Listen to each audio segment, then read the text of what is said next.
నమస్తే, welcome to good news India. నేను సునీత. ప్రస్తుతం మనతో విభిన్న చిత్రాల దర్శకులు శివనాగు గారు ఉన్నారు. సార్తో మాట్లాడదాం. నమస్తే సార్. నమస్తే.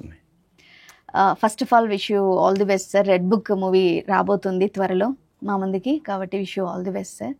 And thank you so much. మేము అడగగానే మా కోసం టైం కేటాయించి ఈరోజు మా దగ్గరికి వచ్చి ఇంటర్వ్యూ ఇవ్వడం వల్ల థ్యాంక్ యూ సో మచ్. ఏంటి సార్ అసలు రెడ్ బుక్ ఏంటి? నిజంగా టీడీపీ వాళ్ళని సపోర్ట్ చేస్తున్నారా, లేక వైసీపీ వాళ్ళని సపోర్ట్ చేస్తూ ఎందుకు వైసీపీ వాళ్ళని టార్గెట్ చేస్తూ ఒక బుక్ రాశారు అనే ఉద్దేశంతో చేస్తున్నారా, అసలు ఏ సంబంధం లేకుండా చేస్తున్నారా? అసలు ఏంటి సార్ ఈ రెడ్ బుక్ మూవీ ఏంటి అండ్ మీ విజన్ ఏంటి? ఈ పొలిటికల్కి ఎలాంటి సంబంధం లేదండి. ఈ రెడ్ బుక్ అనే మూవీ ఓకే, ఏ పొలిటికల్ పార్టీకి సంబంధం లేనిదే ఇది. అయితే ఇక్కడ ఏంటంటే పొలిటికల్ ఏ సబ్జెక్ట్ అయినా ఒక మహాభారతం నుంచి తీసుకుంది. మహాభారతం పొలిటికలే. ఓకే, మహాభారతం అనేది పొలిటికలే ఉందండి. మహాభారతం నుంచి వచ్చిందే పొలిటికల్, అంటే రాజకీయాలని కూడా. రాజకీయాల నుంచే మేము తీసుకుంటున్నాం సబ్జెక్టులు కూడా. ఓకే, రాజకీయాల నుంచి తీసుకున్న సబ్జెక్టే ఈ రెడ్ బుక్. అంటే రెడ్ బుక్ ఏంటంటే మామూలుగా ఒక బ్యాడ్ పీపుల్స్ ఉంటారు కొంతమంది, అంటే క్రిమినల్స్ ఉంటారు, బ్యాడ్గా ప్రవర్తించే క్రిమినల్స్ ఉంటారు. అంటే వాళ్ళు ఏంటంటే ప్రజలను పట్టించుకోరు.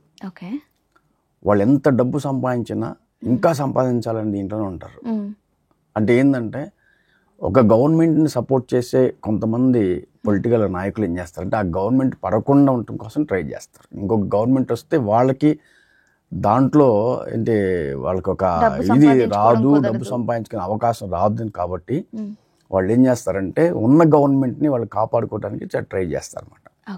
ఉన్న గవర్నమెంట్లో మెయిన్ పీపుల్స్ కూడా ఏం చేస్తారంటే వీళ్ళని వాళ్ళ మనుషులుగా చూసుకొని వీళ్ళు ఉంటే మనకు మనుగడ ఉంటుంది అనేది మెయిన్గా ఎవరైతే గవర్నమెంట్ని లీడ్ చేస్తున్నారో, ఆంధ్రప్రదేశ్ కావచ్చు లేదా ఇంకో తెలంగాణ కావచ్చు, ఎక్కడైనా సరే వాళ్ళు ఏం చేస్తారంటే వాళ్ళ చుట్టుపక్కల ఉన్న నాయకులను కాపాడుకుంటూ ఉంటారు వాళ్ళు.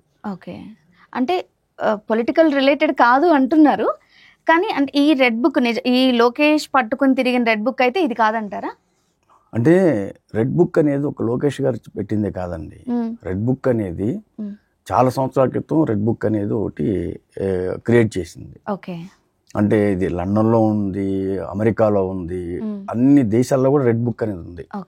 రెడ్ బుక్ అసలు ఎందుకు పెడతారు అంటే ఓవర్ క్రిమినల్స్ ఉంటారు చూసారా, వాళ్ళని తట్టుకోలేని పరిస్థితుల్లో ఉన్నప్పుడు రెడ్ బుక్లో వాళ్ళ నేమ్స్ని యాడ్ చేసేసి వాళ్ళని క్రిమినల్స్గా భావించి వాళ్ళని అరెస్ట్ చేసి, ఎందుకంటే వాళ్ళని అరెస్ట్ చేయకుండా వాళ్ళని పబ్లిక్లో ఉంచారనుకోండి, పబ్లిక్ చాలా డిస్టర్బెన్స్ అవుతుంది అనమాట.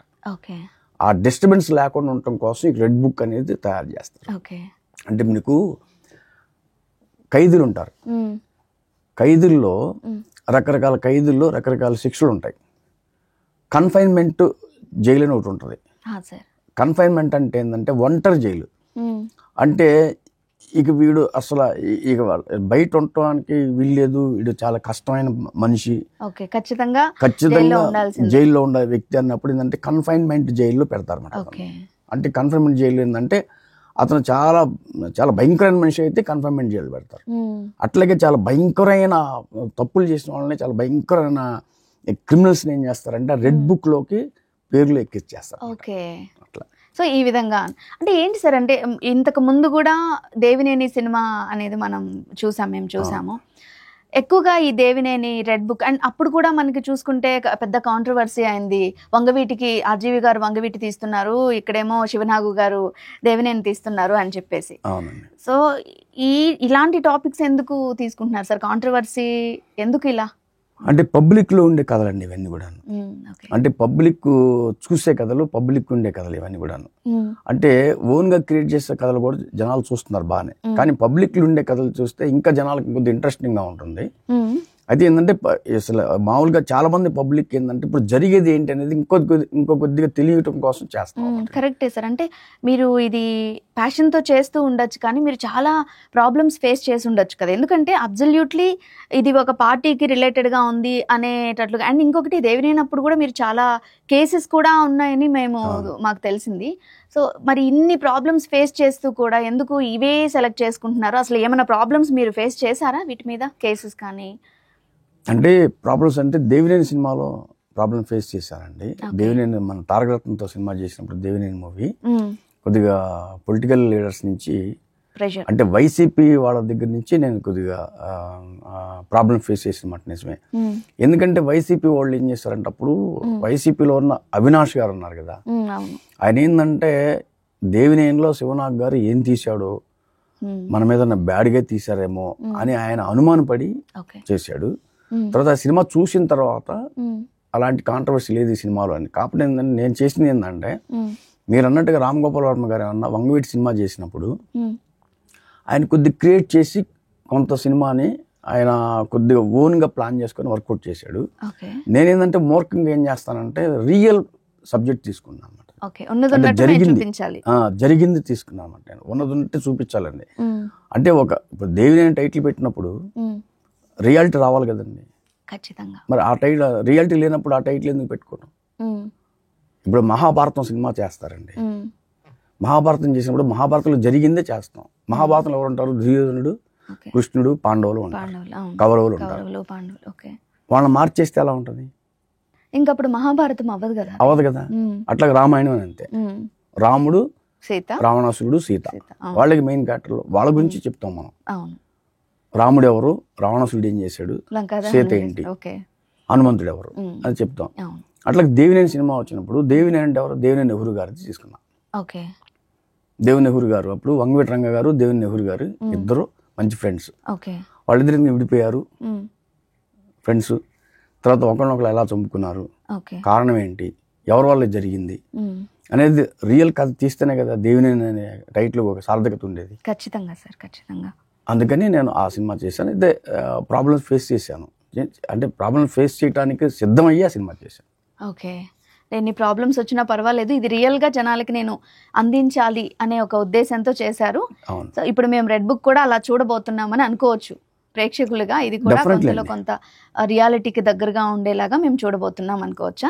డెఫినెట్లీ అండి. ఓకే, కాస్టింగ్ కూడా ఈ మూవీలో పెద్ద పెద్ద వాళ్ళని, పెద్ద పెద్ద సీనియర్ యాక్టర్స్ ని కొంచెం ఎక్కువ తీసుకున్నట్లున్నారు కదా సార్? అవునండి. అంటే యాక్చువల్గా ఏంటంటే ఈ రెడ్ బుక్ లో ఇది క్రైమ్ సబ్జెక్ట్ కాబట్టి, అంటే దీనికి ఏంటంటే పొలిటికల్ లీడర్స్ ఉన్నారు కదండి, వాళ్ళు బాగా డబ్బు సంపాదించి ఆ డబ్బుని వాళ్ళు ఆస్తుల్ని డబ్బుని బాగా కాపాడుకోవాలనుకున్నప్పుడు ఏం చేస్తారంటే మాఫియా వాళ్ళ చేతుల్లోకి వెళ్ళిపోతారు. ఓకే, అంటే ఒక విధంగా చెప్పంటే గవర్నమెంట్ కూడా మాఫియా చేతిలోనే ఉంటుంది. అంటే మాఫియా అనేది వాళ్ళు ఒక సామ్రాజ్యాన్ని సృష్టించుకొని ఈ పొలిటికల్ నేపథ్యంలో ఉన్న వాళ్ళందరినీ వాళ్ళ అనుచరులుగా చేర్చుకొని ఈ గవర్నమెంట్ని వాళ్ళు లీడ్ చేస్తుంటారు అన్నమాట వాళ్ళు. ఓకే, గవర్నమెంటే మాఫియా చేతులకు వెళ్ళినప్పుడు ప్రజల పరిస్థితి ఏంటి? కామన్ పర్సన్స్ విషయం ఏంటి? వాళ్ళు ఎలాంటి పరిస్థితులు ఎదుర్కొంటారు వాళ్ళు? చాలా.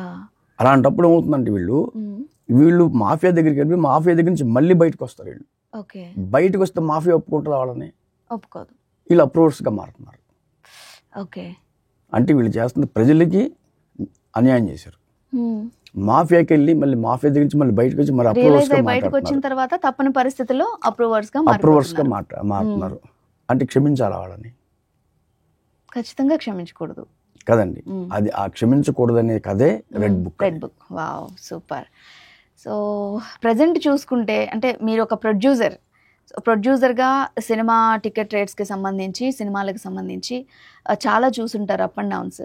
సో ఈ టికెట్ రేట్ల గొడవ అనేది ఇప్పుడు మరీ ఎక్కువగా ఉంది. ప్లస్ థియేటర్స్ గొడవ కూడా ఎక్కువగా ఉంది. ఈ టికెట్ రేట్లు, ఈ థియేటర్స్, వీటి మధ్యలో సినిమా వాళ్ళు నలిగిపోతున్నారా లేక థియేటర్స్ వాళ్ళు నలిగిపోతున్నారా? అసలు ఏం జరుగుతుంది ఇక్కడ? సినిమా వాళ్ళు ఎవరైనా నలిగిపోవట్లేదండి, అట్లాగే థియేటర్స్ వాళ్ళు కూడా నలిగిపోవట్లేదు.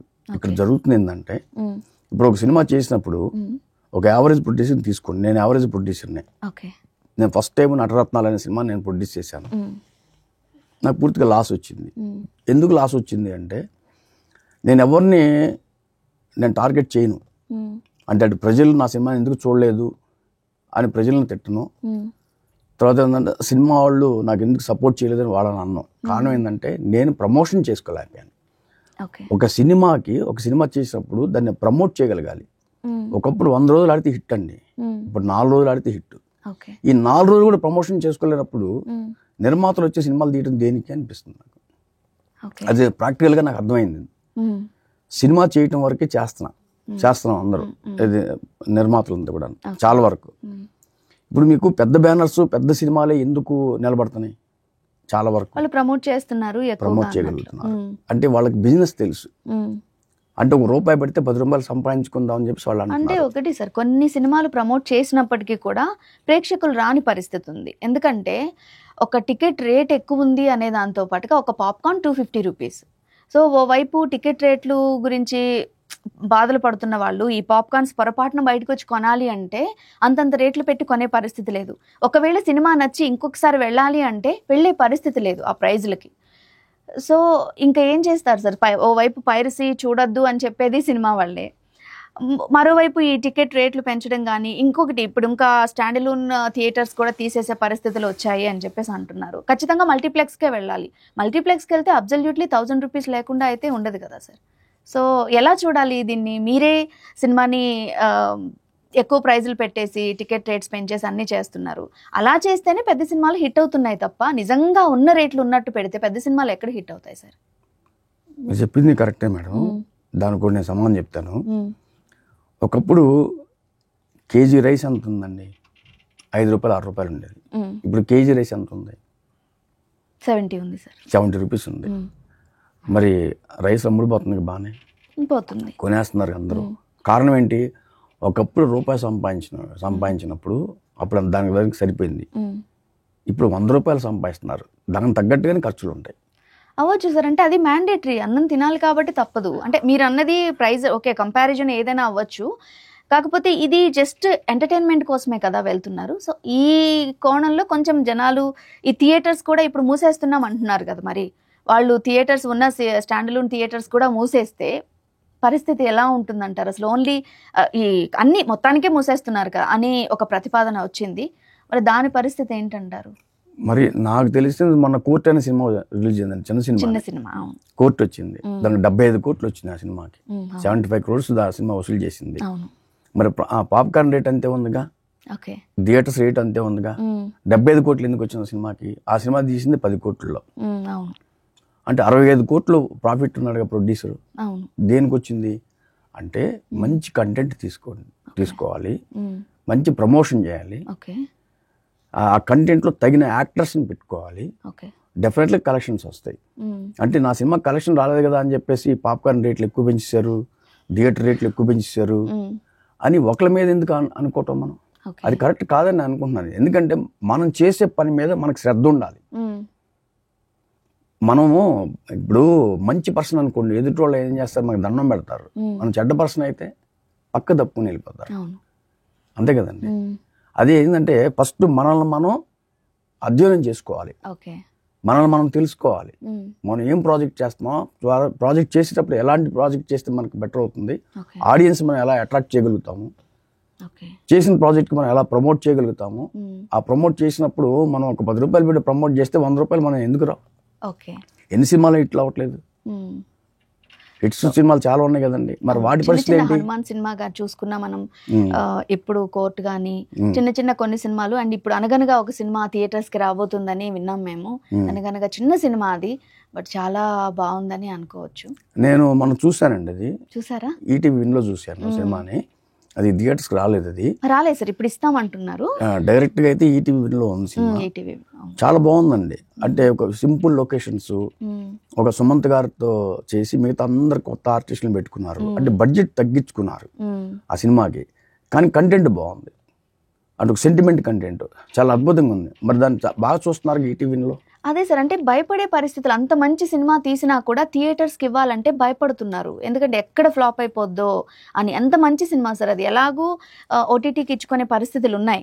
అయినప్పటికీ కూడా వాళ్ళు ఏంటంటే సినిమా థియేటర్కి ఇవ్వాలంటే భయపడి ఓటీటీకి ఇచ్చేశారు. అఫ్ కోర్స్ ఇప్పుడు ప్రతిపాదనలు ఉన్నాయి, ఖచ్చితంగా థియేటర్స్లో రిలీజ్ చేస్తారు అని అయితే ప్రొడ్యూసర్స్ కూడా మనం చెప్పినట్లున్నారు. వస్తే అయితే we are very happy for that. ఒకసారి ఖచ్చితంగా వెళ్ళి చూడొచ్చు. అంటే ఈటీవీ వాళ్ళు చేశారు మేడం, అది ఓకే, చాలా పెద్ద బ్యానర్ అది. ఈటీవీ వాళ్ళు అంటే పెద్ద బ్యానర్, రామోజీరావు గారి బ్యానర్ అది. అయితే వాళ్ళు థియేటర్కి వేయడానికి భయపడి చేయలే. వాళ్ళు ఏంటంటే ఫస్ట్ తీసింది ఓటీటీ మూవీ చేశారు. ఓటీటీలో బాగా సక్సెస్ అయింది కాబట్టి థియేటర్స్ కూడా అప్పుడు ఆడియన్స్ ఆదరిస్తారనే ఉద్దేశంతో ఇప్పుడు దాన్ని వాళ్ళు నిర్ణయానికి వచ్చేసి థియేటర్స్కి వేసుకుంటున్నారు. ఓకే, అయితే ఇప్పుడు థియేటర్స్కి సంబంధించి నిన్న మామూలుగా మొన్నటి వరకు ఏంటంటే ఒక నలుగురు దగ్గరే ఉంది, నలుగురు అని వచ్చింది. సో నిన్న అల్లు అరవింద్ గారు ప్రెస్ మీట్ పెట్టి ఆ నలుగురిలో నేను లేను అనేది స్టేట్మెంట్ ఇచ్చారు.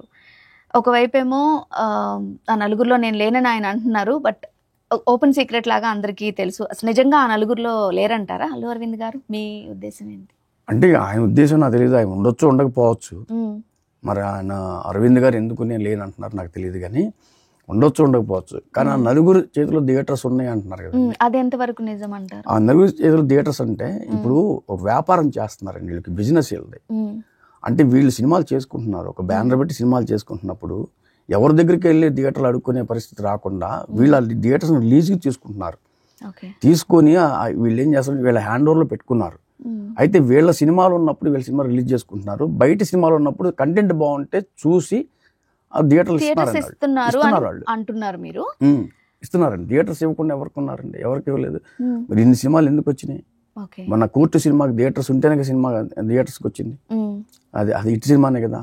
హనుమాన్ అనే సినిమా థియేటర్స్ ఉంటేనే కదా థియేటర్స్కి వచ్చింది, అది హిట్ సినిమానే కదా. మరి వీళ్ళందరూ మరి సినిమాలు రిలీజ్ చేసుకొని మంచి సక్సెస్లు అవుతున్నారు కదా. మరి థియేటర్ లేకపోతే వీళ్ళు థియేటర్లు ఇవ్వకపోతే ఆ సినిమాలు ఆడియన్స్లోకి ఎలా వస్తుంది, బయటకి ఎట్ట వస్తుంది, థియేటర్లకు ఎట్ట వస్తాయి? అంటే ఇప్పుడు ఏమవుతుందంటే అండి, మనల్ని మనం ఫస్ట్ మనల్ని మనం అర్థం చేసుకోవాలి. ఎదుటి వాళ్ళని మనం సర్టిఫై చేయకూడదు. అది ఎందుకు ఎవరు వాళ్ళు థియేటర్స్ ఎందుకు ఇవ్వలేదండి? అంతకుముందు ఏదైనా డీజే టిల్ అనే సినిమా, చాలా నెంబర్ ఆఫ్ మూవీస్ ఉన్నాయి. మరి జాతిరత్నాలు అనే సినిమా, ఇప్పుడు అశ్వథ్ గారి చేతిలో థియేటర్లు ఏమి లేవుగా. మరి సీతారామన్ సినిమా ఎందుకు హిట్ అయింది? మహానటి సినిమా ఎందుకు హిట్ అయింది? ఎందుకు థియేటర్లకు వస్తేనే కదా హిట్ అయింది సినిమా. మరి దానికి అందరికి వీళ్ళు థియేటర్లు ఇచ్చారు కదా. మరి ఈ స్థాయిలో ఇవన్నీ కరెక్టే సార్, మీరు చెప్తున్న ప్రతి సినిమా నిజంగానే థియేటర్కి వచ్చింది, నిజంగానే మనం అన్నీ చూసాం. బట్ ఇంత ఎందుకు గొడవలు అవుతున్నాయి సార్? ప్రతిసారి థియేటర్స్ రావట్లేదు, థియేటర్స్ ఇవ్వట్లేదు అనే ప్రతిపాదనలే ఎక్కువ వస్తున్నాయి. ఇప్పటికిప్పుడైతే అసలు మొత్తానికే బాగా హాట్ టాపిక్ అయిపోయిన సందర్భం వచ్చింది. మరి ఇంకా దీనికి ఫుల్ స్టాప్ ఇంకా పడదేమో నాకు తెలిసి. ఫుల్ స్టాప్ డెఫినెట్గా పడుతుంది మేడం. ఎందుకంటే ఆ నలుగురు చేతులు థియేటర్లు ఉన్నాయి, నలుగురు చేతులు థియేటర్లు ఉన్నాయి అంటున్నారు కదండి. అంటే ఈ నలుగురు వాళ్ళ కోసం కదండి. ఒక థియేటర్లో ఎంతమంది వర్కర్స్ వర్క్ చేస్తారండి? చాలా మంది, వేల మంది ఉన్నారు సార్. చాలా మంది ఉంటారు. అంటే మొత్తం అది ఆపరేటర్ దగ్గర నుంచి చాలా మంది వర్క్ చేస్తారు. వాళ్ళు ఎవరి మీద ఆధారపడి చేస్తున్నారు? థియేటర్స్ ఎవరైతే లీజ్కి చేస్తున్నారో వాళ్ళ మీద ఆధారపడుతున్నారు. వాళ్ళకి ఫ్యామిలీస్ ఉన్నారు కదా, కదండి. వాళ్ళందరినీ పిల్లల్ని చదివించుకోవాలి, ఫ్యామిలీస్ని పోషించుకోవాలి, అన్ని చేయాలంటే వాళ్ళు థియేటర్స్లో పనిచేస్తున్నారు వాళ్ళు. మరి మంచి కంటెంట్ ఉన్నప్పుడు, థియేటర్లో కలెక్షన్స్ వచ్చినప్పుడు, ఒక పర్సంటేజ్ థియేటర్కి వచ్చినప్పుడు వీళ్ళు జనరల్గా వీళ్ళంతా కూడాను ఎవరైతే థియేటర్ లీజ్ చేస్తున్నారో వాళ్ళందరూ వీళ్ళకి శాలరీస్ ఇచ్చుకుంటున్నారుగా. థియేటర్ ఓనర్స్కి వీళ్ళు సంవత్సరానికి ఇంత అమౌంట్లు కట్టుకుంటున్నారుగా. ఒకవేళ మంచి కంటెంట్ లేకుండా సినిమాలు వచ్చి, ప్రమోషన్ లేకుండా సినిమాలు వస్తే వీళ్ళు ఎక్కడి నుంచి తీసుకురాగలుగుతారు? స్టాఫ్ని వీళ్ళు మెయింటైన్ చేయగలుగుతారా? చేయలేరు. థియేటర్ ఓనర్స్ వీళ్ళు డబ్బులు ఇవ్వగలుగుతారా? వీళ్ళు ఏమైపోతారు? వీళ్ళు కూడా సినిమాలు నమ్ముకునే కదా తీసుకుంటున్నారు. కానీ వాళ్ళు ఒక్కళ్ళే వాళ్ళ సినిమా ఇప్పుడు దిల్ రాజు గారు ఉన్నారండి, ఆయన కంటిన్యూగా సినిమాలు ఏం చేయట్లేదుగా.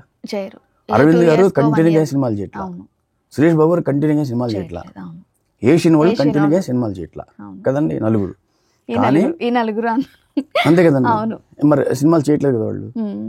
వాళ్ళ సినిమాలు 2 సంవత్సరాలకు 3 సంవత్సరాలకు ఒకసారి వస్తూ ఉంటాయి. మిగతా వాళ్ళకి ఫీడింగ్ కావాలంటే, థియేటర్స్కి ఫీడింగ్ కావాలంటే, వర్కర్స్కి ఫీడింగ్ కావాలంటే, థియేటర్స్లో పనిచేసే వాళ్ళకి ఫీడింగ్ కావాలంటే మిగతా సినిమాలు రావాలి. అందరు తీస్తున్నారు కదా సినిమాలు. ఆ తీస్తున్నప్పుడు ఆ సినిమాలు వీళ్ళు థియేటర్లు ఇస్తున్నారుగా. కాబట్టి ఏంటంటే ఒక స్క్రూనిటీ అనేది ఉంటుంది అనమాట. అంటే స్క్రూనిటీ అంటారు దాన్ని. అంటే ఏంటంటే ఒక టీం ఉంటుంది. ఇప్పుడు నేను ఒక సినిమా చేశానండి అండి, సరే ఓకే, కొద్ది గొప్ప ఇండస్ట్రీలో పేరున్న ఉన్నాయి. అలా అని నేను సినిమా తీశాను కదా అని చెప్పేసి గుడ్డిగా నా సినిమాని దిల్ రాజు గారు థియేటర్లు ఇవ్వలేరు కదా.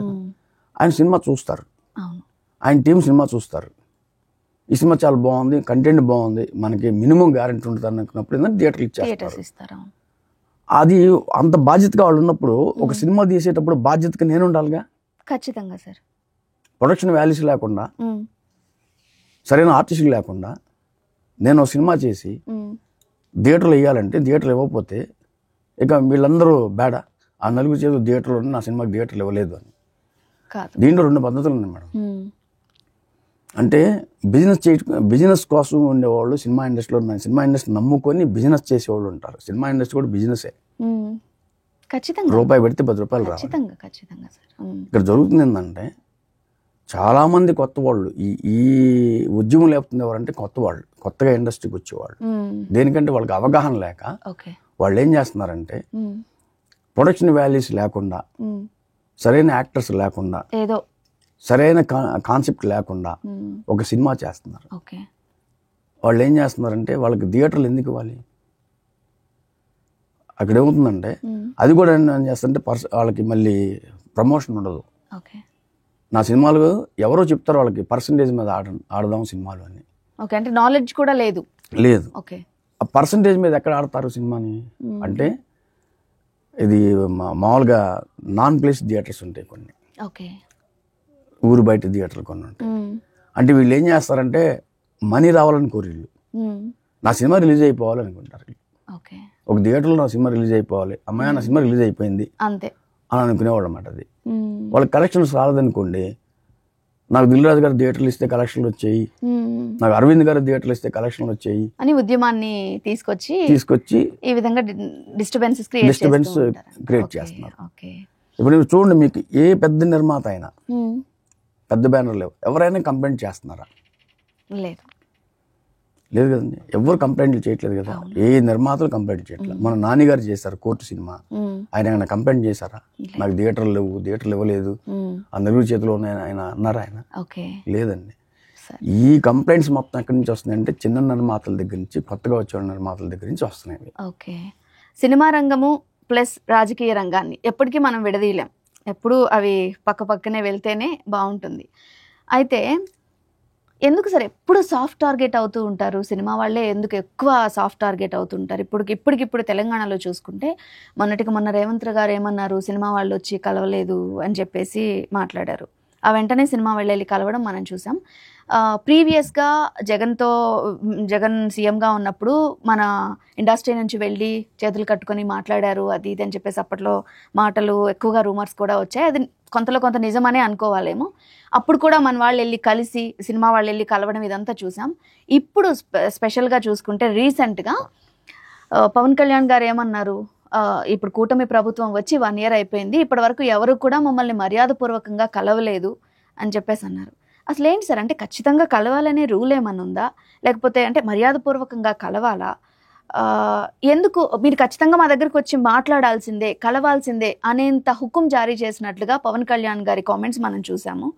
ఎందుకు ఇంత సాఫ్ట్ టార్గెట్ అవుతూ ఉంటారు సార్ సినిమా వాళ్ళే? ఎందుకు సాఫ్ట్ టార్గెట్ అంటే ఇక్కడ వచ్చేసరికి సినిమా వాళ్ళు సెలబ్రిటీస్ కదండి, అవును, పబ్లిసిటీ వాళ్ళకే ఉంటుంది. అంటే ఎక్కడైతే సినిమా ఇండస్ట్రీ డెవలప్ అవుతుందో అక్కడ ఆ స్టేట్ డెవలప్ అవుతుంది అన్నమాట. ఒకప్పుడు చెన్నై అనేది అంత ఫేమస్, అంత పేరు వచ్చిందంటే ఆల్ లాంగ్వేజెస్ అంతా అక్కడే ఉండేవాళ్ళు. అది పెద్ద మెట్రోపాలిటన్ సిటీ అయిపోయింది. అక్కడి నుంచి చెన్నై నుంచి ఏం చేశారంటే విడిపోయి మన తెలుగు వాళ్ళంతా వచ్చేసరికి హైదరాబాద్ వచ్చేసారు. మరి హైదరాబాద్ వచ్చేసరికి పెద్ద మెట్రోపాలిటన్ సిటీ అయిపోయింది దీనికి సినిమా వాళ్ళ వల్లే. ఇప్పుడు ఆంధ్రప్రదేశ్ ఇంకా డెవలప్ అవ్వాలంటే సినిమా వాళ్ళంతా అటు వెళ్ళాలి. ఎందుకు వెళ్ళట్లేదు అంటే మన సినిమా వాళ్ళంతా ఇక్కడ ఆస్తులు సంపాదించుకొని, ఆస్తులు కూడబెట్టుకొని ఇక్కడ ఉన్నారన్నమాట వీళ్ళు. అంటే అటు వెళ్ళడానికి ఇబ్బందికరమైన ఇదనమాట. అంటే అటు వెళ్తే కనుక డెఫినెట్గా ఏంటంటే సినిమా ఇండస్ట్రీ ఎక్కడైతే డెవలప్ అవుతుందో ఆ స్టేట్ కూడా డెవలప్ అవుతుందని చెప్పేసి కలవటానికి రమ్మని చెప్పేసి పొలిటికల్ లీడర్స్ చెప్తున్నారండి. పవన్ కళ్యాణ్ గారు కావచ్చు, రేవంత్ రెడ్డి గారు కావచ్చు, అంతకుముందు జగన్ గారు కావచ్చు, అంటే వెళ్తున్నారు, అంటే పిలుస్తారు వాళ్ళు, లేదా వీళ్ళు వెళ్తారు.